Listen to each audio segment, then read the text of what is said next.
مرضیه شجاعی‌مهر هستم. بریم ادامه آموزش الگوی اساس بالاتنه رو توی این جلسه تموم کنیم. توی قسمت قبل الگوها رو دیگه آماده کرده بودیم و الان باید به هم دیگه دوخت بزنیم. اول از همه باید الگوها رو روی بدن آواتار بچینم. از همین بالا نمیشه دوخت زد. میام توی نمای 3 بعدی آواتار دیسپلی دومین گزینه شو ارنجمنت پوینتس رو فعال میکنم. وقتی اینو بزنم یه سری دایره های آبی روی بدن آواتار نشون داده میشه که بهش میگیم arrangement points. با کمک این نقاط ما میتونیم الگوها رو روی بدن آواتار بچینیم. اول باید یک الگو رو انتخاب بکنم. الگوی جلو رو انتخاب میکنم. حالا وقتی من موس رو روی هر کدوم از این دایره ها بیارم، سایه الگوها رو به من نشون میده که چجوری و کجا قرار میگیره روی بدن آواتار. من فکر میکنم این پوینت خوب باشه. همینجا یه کلیک میکنم. و چون الگوی ما قرینه هم هست، اون سمت الگو هم خود به خود سر جای قرینش قرار میگیره. بعد الگوی پشت رو انتخاب میکنم، میچرخم پشت آواتار و روی این نقطه کلیک میکنم. حالا نقاط ارنجمنت پوینت رو دوباره خاموش میکنم. فعلا اندازه ها رو هم خاموش میکنم که خیلی شلوغ نباشه. حالا اگه به نظرمون یه کمی بالاست میتونیم با درگ کردن توی نمای 2 بعدی همه الگوها رو با هم انتخاب کنیم و یه ذره با گیزمو میارمش پایین. حالا میخوام این الگوها رو دوخت بزنم. ابزارهای دوخت اینجاست که شبیه چرخ خیاطیه. توی نمای 3 بعدی هم ما ابزارهای دوخت رو داریم. اولین ابزار edit sewing هست که خب اول ما باید دوخت داشته باشیم که بتونیم دوخت ها رو با این ابزار ادیت بکنیم. دومیش segment sewingه. هر خطی که بین 2 تا نقطه باشه رو بهش میگن یه سگمنت. با این ابزار فقط میتونیم هر سگمنتی رو به یک سگمنت دیگه بدوزیم. مثلا با این میتونم سرشونه ها رو به هم دیگه بدوزم. اگه دقت کنید یک سمت این دوخت یه خط تیره کوچیک هست که اینجا جهت دوخت رو داره بهمون نشون میده. من روی این سرشونه کلیک میکنم. توی نمای 3 بعدی هم داره جای دوخت رو به ما نشون میده و همچنین جهتش رو. این سرشونه باید به این سرشونه پشت دوخته بشه و باید جهتش با همدیگه یکی باشه. اگه این خط تیره این سمت سرشونه هست، وقتی شما این ورم میخواین دوخت بزنید این خط تیره باید به این سمت باشه. توی نمای 3 بعدی هم اگه نگاه کنید خط‌هایی که به همدیگه وصله همه به موازات همدیگه است. اگه بیارم این طرف خطا حالت ضربدری میشه و این اشتباهه. پس باید خطا به موازات هم باشن و کلیک میکنم. چون الگوها قرینه بودن، سرشونه های قرینه هم خود به خود دوخت زده شد. اینجا ببینید پنسایی هم که با ابزار دارت رسم کرده بودیم خودشون دوخت دارن و همچنین پنس‌های پشت. ولی پنس سینه که خودمون رسم کرده بودیم دوخت نداره و باید دوخت بزنیم. اینم با ابزار سگمنت سوینگ میتونم بزنم. اینجا یک کلیک میکنم، دوباره اینجا یک کلیک و باز قرینش هم زده شد. برای خط وسط جلو و خط وسط پشت من نمیتونم دیگه از این ابزار استفاده بکنم، چون اگه یادتون باشه ما روی این خط پوینت گذاشته بودیم و خب منطقی نیست هی بیام یکی یکی اینا رو با هم دوخت بزنم. اینجا میام از ابزار فری سوینگ استفاده میکنم. با ابزار فری سوینگ ما میتونیم از روی پوینت ها رد بشیم و به صورت فری یا آزادانه در واقع دوخت بزنیم. برای این کار روی نقطه ابتدایی دوخت، از جایی که میخوام ابتدای دوخت شروع بشه کلیک میکنم و میام به سمت پایین تا جایی که قراره دوخت تموم بشه دوباره کلیک میکنم. این شد یک طرف دوخت. تازه سمت دیگه دوخت رو هم دوباره از همون جهتی که سمت اول دوخت زده بودم شروع میکنم. از پایین نمیتونید دوخت بزنید. دوباره از بالا کلیک میکنم تا پایین و دوباره کلیک و این دوتا خط تیره دقیقا روبروی همدیگه قرار گرفتن. خط وسط پشت رو هم به همین ترتیب دوخت میزنم میمونه درز پهلوها. الان درز پهلوها، این یکی درز پهلو اینجا از همدیگه جدا شده و فاصله افتاده بینش، ولی ما میخوایم کل این درز پهلو رو به کل این پهلو بدوزیم. برای این کار اول میام اون سمتی که خطش یک سره است رو انتخاب میکنم، یعنی توی الگوی پشت. از اینجا تا اینجا قراره دوخت زده بشه و کلیک میکنم. حالا برای اینکه این طرف رو بدوزم، شیفت رو نگه میدارم، دوباره از بالا به پایین اینجا کلیک میکنم تا اینجا، دوباره کلیک میکنم و دوباره ادامهشو از اینجا دوباره کلیک میکنم تا پایین و حالا شیفت رو رها میکنم. اینجا میاد خودش این دوخت رو بین این دوتا دوخت تقسیم میکنه و سمت مقابل هم قرینش دوخت زده شد. خب یه چک میکنم که همه جا دوخت داشته باشه. ابزار دیگه ای که زیر مجموعه فری سوینگ هست MN فری سوینگه و این ابزار برای وقتی استفاده میشه که ما هر دو طرف درزامون یکسره نباشه، مثل این طرف باشه، هم این طرف تیکه تیکه باشه درزامون، هم این طرف، که بعدا ازش استفاده میکنیم توی آموزش های دیگه. حالا با ابزار ادیت سوینگ ما میتونیم یه دوخت رو انتخاب بکنیم، نقاط ابتدا و انتهاش رو ادیت بکنیم،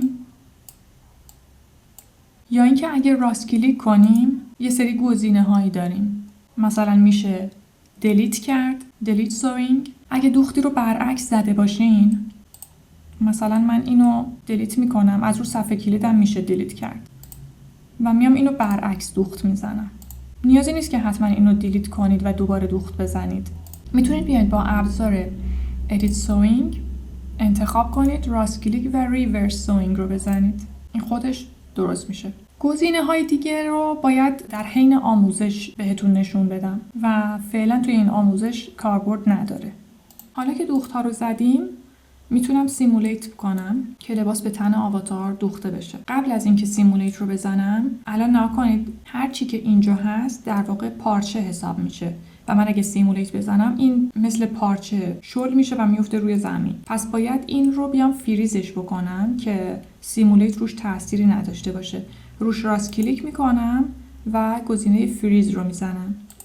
وقتی فریز بزنید رنگش اینجوری آبی کم رنگ میشه و دیگه سیمولیت کردن روش تأثیری نداره. ابزار سیمولیت اولین ابزار سه‌بعدی هست. یا میتونید از اینجا کلیک کنید یا میتونید دکمه اسپیس رو صفحه کلید رو بزنید برای روشن و خاموش کردن سیمولیت. خب من سیمولیت رو میزنم و شروع میکنه به پردازش و لباس دوخته میشه به بدن آواتار.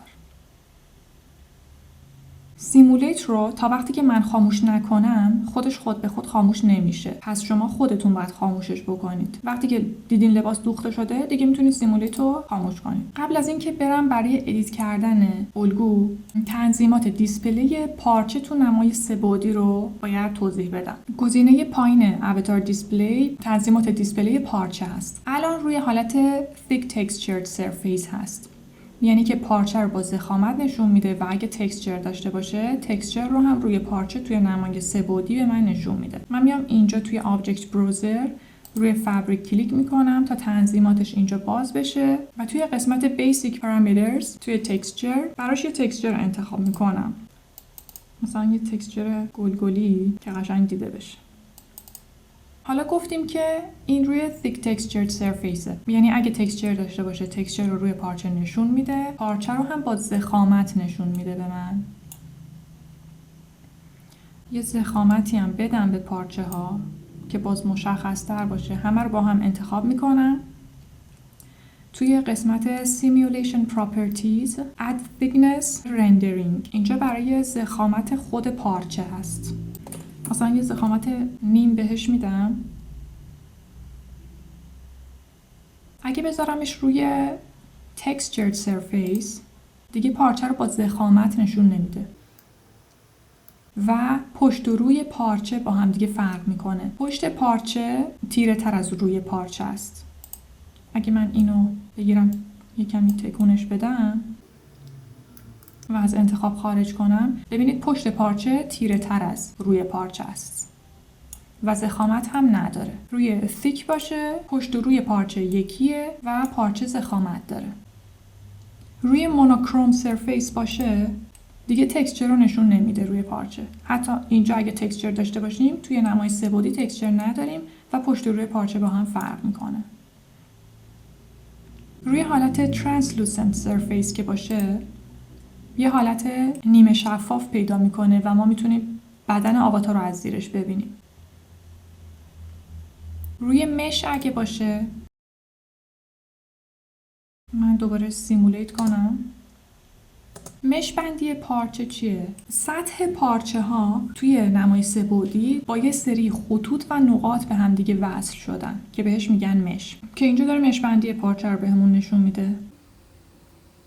اگه گزینه Thick Textured Surface داخل پرانتز back رو بزنم، اگه برای پشت پارچه یک جنسیت دیگه انتخاب کرده بودیم، جنسیت پشت پارچه رو نشون میده. باز میام اینجا توی فابریک، ببینید توی قسمت متریال اینجا 3 تا سربرگ داریم: Front, Back, Side. Front یعنی متریال روی پارچه، بک رو بزنم، بک و ساید در حالت کلی روی گزینه Use same material as front هست، یعنی همون متریالی که برای فرانته برای بک و ساید هم انتخاب بکن. اگه این تیکو بردارم میتونم یه متریال دیگه واسه پشت پارچه انتخاب کنم. اول اینو دلیت میکنم، مثلا یه چیز دیگر رو انتخاب میکنم.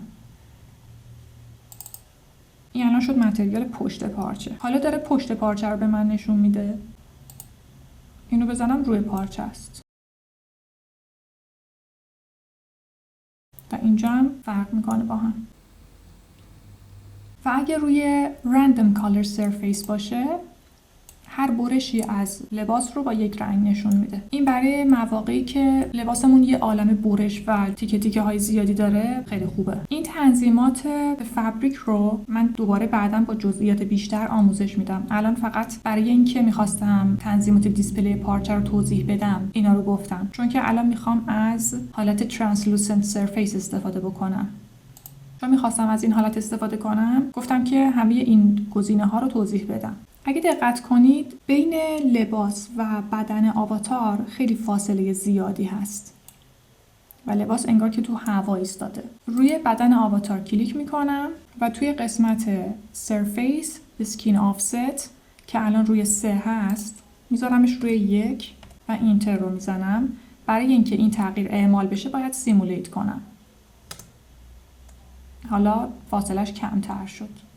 همیشه وقتی آواتار میارید این اسکین آفست روی 3 است. همیشه هر پروژه‌ای میخواین انجام بدین اول از همه بیاین این اسکین آفست رو کمش بکنید، بذاریدش روی 1. حالا میام اندازه های آواتار رو دوباره فعال میکنم که ببینم این خطایی که گذاشته بودم جاش درسته یا نه، که خب تقریبا درسته.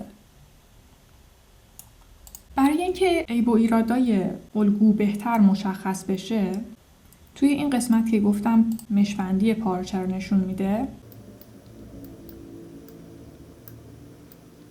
الان میبینید این مثلث ها چقدر بزرگ سایزشون. اگه من روی الگو کلیک کنم، دوباره توی قسمت Simulation Properties اولین گزینه Particle Distance که روی 20 هست. باز Particle Distance هم همیشه اول از همه روی 20. و اگه این لبه های الگو رو دقت کنید، عین خط های شکسته خیلی درشتیه. توی این حلقه ها خط نرم نیست. Particle Distance رو اگه کمش کنم، مثلا میذارمش روی 10 و اینتر رو میزنم. حالا سایز این مثلث‌ها و این مش‌ها کوچیک‌تر شد و این هلال مثلا حلقه آستین نرم‌تر شد گردیش. با پشت مقایسه کنید. باز برای اینکه پارتیکل دیستنس تاثیرش رو نشون بده باید یه دور سیمولیت کنم و دوباره سیمولیت خاموش. دوباره میذارم روی همون ترانسلوسنت. ببینید این مدل تنظیمات دیسپلی پارچه ها هر کدوم رو انتخاب کنید هی اینا با هم دیگه جابجا میشن. الگوی پشتم میذارم روی 10 چون که قرینه است. باز الگوی قرینش هم خود به خود 10 میشه، نیازی نیست دوباره تغییرش بدین. و سیمولیت.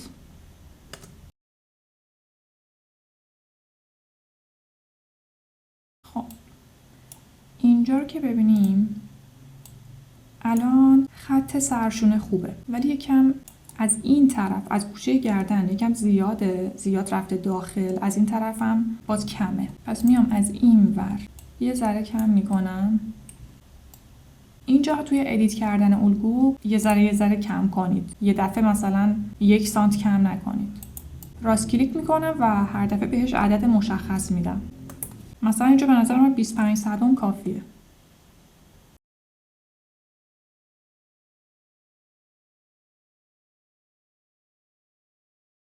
اینو پاک میکنم نقطه رو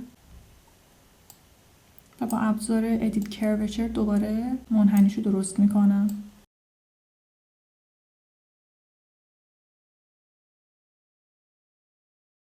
اینجا یکم پایینه، نیم سانت میام بالا، یکم دیگه هم میام 25 صدم. خوب شد. حالا هر چند تا تغییری که ایجاد میکنید یه بار سیمولیت بزنید که این تغییرات اعمال بشه ها. اینجا خوبه، سرشونه از این طرف زیاد شه. بذارید اینجا رو با چنج لنگز فیکسش کنیم 12. جهتش هم درسته. این نقطه رو دیلیت میکنم،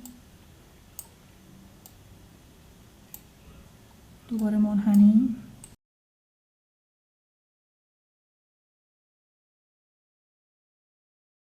کارار جلو هم یکم کمه، نیم سانت زیادش میکنم.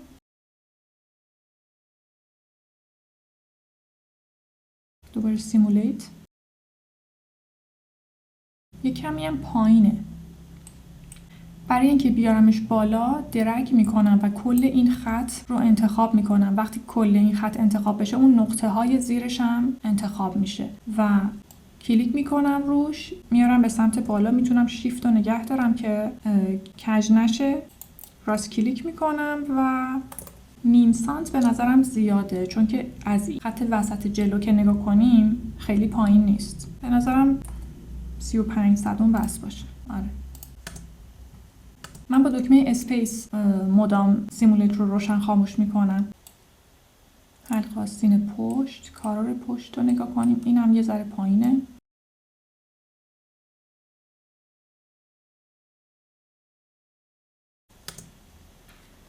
وقتی سیمولیت روشن باشه شکل موز شبیه دست میشه. میتونید با این پارچه رو بگیرید و مرتبش بکنید.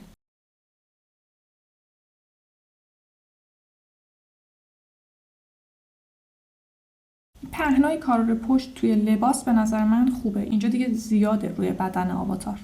قد بالاتنه پشت خوبه، روی خط درستی قرار گرفته، ولی تو الگوی جلو کمی کوتاهه. یعنی در واقع قد بالاتنه جلو کوتاهه. من میام الگو رو، همه قسمت‌های الگو از خط کمر به پایین رو انتخاب میکنم و نیم سانت میارمش پایین‌تر. بعد حالا نیم سانت به این درز اضافه شد دیگه. این نیم سانت رو دوباره میام از توی این دوتا پنس میگیرم، یعنی 25 صدم از اینجا کم میکنم، 25 صدم هم از این بر پنس و سیمولیت.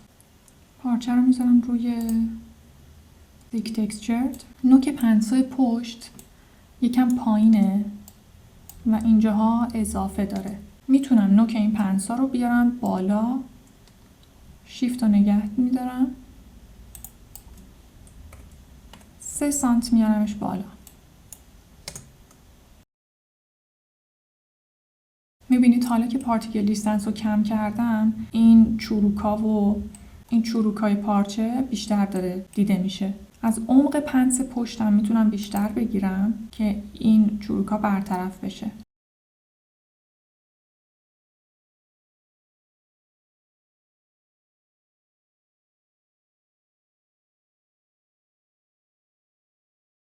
ولی باز مواظب باشید که خیلی هم لباس رو تنگش نکنید.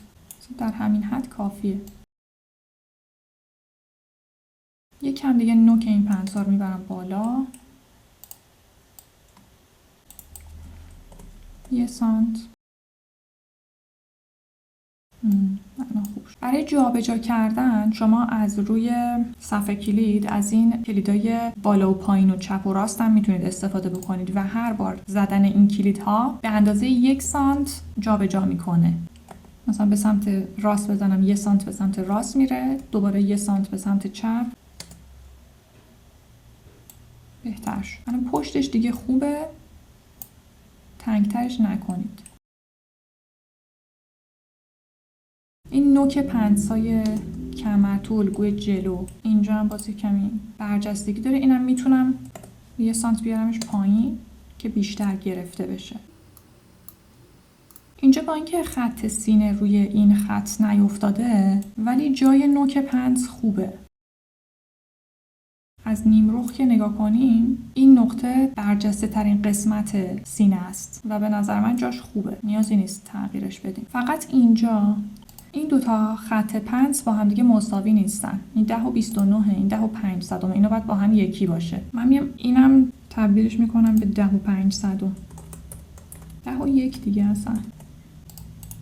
اینم 10 و 1. ببینید الان اینجا جهتش برعکسه. باید بذاریمش روی اند که از این طرف زیاد بشه. اینجا هم یه کمی بدجوره. روی این پوینت ها که کلیک کنید وقتی چند تا پوینت رو هم باشه اینجوری براتون یه لیستی باز میشه از این پوینت هایی که رو هم دیگه است و میخواد که انتخاب بکنید که کدوم یکی پوینت انتخاب بشه. این قرمزه پوینتی هست که برای اینترنال لاینه، مشکیه پوینتی هست که برای پوینت اصلی روی الگوه. یا میتونم با درگ کردن هر دو تا پوینت رو با هم انتخاب بکنم. من میخوام این پوینت مشکیه رو انتخاب کنم و پاکش کنم و یه انحنای خیلی کمی اینجا ایجاد کنم. اون انحنای اولیه‌ای که داشت زیاد بود. سیمولیت. حالا اینجا صاف شد، میبینید؟ اینجا هم همینطور. اینجا هم خیلی این قسمتش زیاده. پاکش میکنم. اینم پاکش میکنم. یه دست باشه بهتره.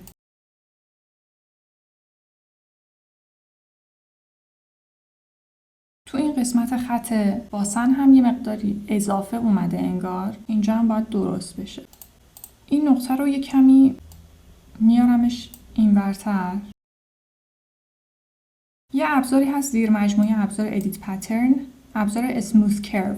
این ابزار میاد هر گوشه ای رو تبدیل به خط منحنی میکنه، هر گوشه یا هر پوینتی رو. حالا فرقی نمیکنه اون گوشه زاویه‌اش 90 درجه باشه یا اینجوری باشه. مثلا من اینجا کلیک کنم روی این پوینت و موس رو بکشم میاد این گوشه رو تبدیل به یک گوشه گرد میکنه. کنترل زد بزنم برگرد. با این ابزار میتونید مثلا یه سری منحنی هایی که اینجوری یه کمی کنارهاش تیز شده و زیادی داره رو هم گرد بکنید. کلیک میکنم و میکشم. اینجوری میبینید اضافه های اون قسمت منحنی رو از بین میبره. میتونم همینجا کلید رو رها کنم یا اینکه اگه راست کلیک کنم باز اینجا یه سری تنظیمات داره که لاین 1 این خط پایینیه هست که زرده، لاین 2 خط بالاییه که آبیه. میتونیم عدد بدیم بهش یا اگه میخوایم به یک اندازه تغییر کنه اینو قفلش میکنم که مثلا وقتی اینو میدم 9 هر دوتاش با هم 9 بشه یا به صورت درصدی بهش بگم اینجا منحنی کرو رو به سمت داخل باشه یا به سمت بیرون و اوکی میکنم. پس 9 سانت کرو کردم. توی الگوی پشتم همین کارو میکنم. اول این نقطه رو میارم اینورتر، نقطه اینترنال لاینو، چون اگه این باشه نمیتونم از اون ابزار استفاده کنم. راست کلیک 9 اینتر میزنم و حالا سیمولیت. اینم درست شد. باز یه ذره اینجا به وجود اومد. وقتی من اینجا کلیک میکنم قشنگ روی الگو نشون میده جاشو، همینجاست. دوباره از همون ابزار استفاده میکنم. اینقدر این کار رو تکرار میکنم که این منحنی گرد بشه قشنگ و دیگه هیچ کیستی وجود نداشته باشه. پنس ها رو میتونیم یه کمی هم منحنی بکنیم چون همونطور که گفتیم ما توی بدن زاویه تند نداریم. به سمت بیرون دارم منحنی میکنم.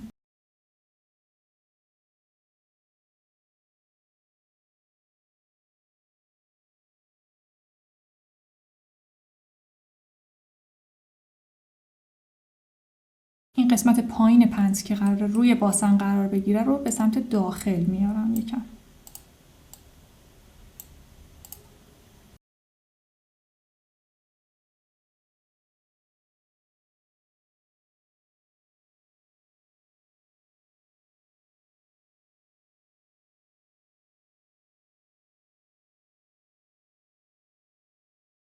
برای اینکه این خط منحنیم یکسره بشه و این نقاط رو نداشته باشم، روشون راست کلیک میکنم و Convert to Curve Point رو میزنم.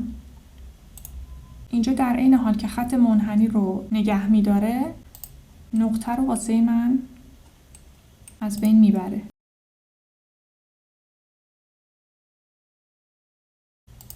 از این پایین یه ذره گشادش میکنم. 25 صدم. بازم میگم یواش یواش زیادش بکنید، چون که الان 25 صدم از این ور که زیاد کردم، 25 صدم هم از این ور زیاد میشه. تو الگوی پشتم همینطور. کلا میشه 1 سانت. برای اینکه این خط هم دوباره برگرده تا لبه الگو امتداد پیدا بکنه، انتخاب میکنم راست کلیک Extend or Trim to Pattern Outline. اینم همینطور. خب الان الگوی اساس بالاتنه ما آماده است که روش بشه مدل سازی های دیگر رو انجام داد. این لباس کاملا فیت بدن آواتاره و هیچ آزادی نداره. در عین حال زیادی هم تنگ نیست. اگه بخواید چک کنید ببینید که لباستون خیلی تنگه یا نه، از این قسمت توی Garment Fit Maps میتونید چک کنید. استرس مپ رو اگه فعال کنید، اینجا نشون میده که کدوم قسمت های پارچه توی استرس هستن، که الان میبینید همش رنگش دیگه نهایتاً سبزآبیه، آبی روشنه شاید، و هیچ قسمت پارچه توی استرس نیست. استرین مپ رو فعال کنیم. اینجا نشون میده که کدوم قسمت های پارچه تو کششه. مثلا این قسمت های زیر بغل یه کمی قرمز شده. فیت مپ.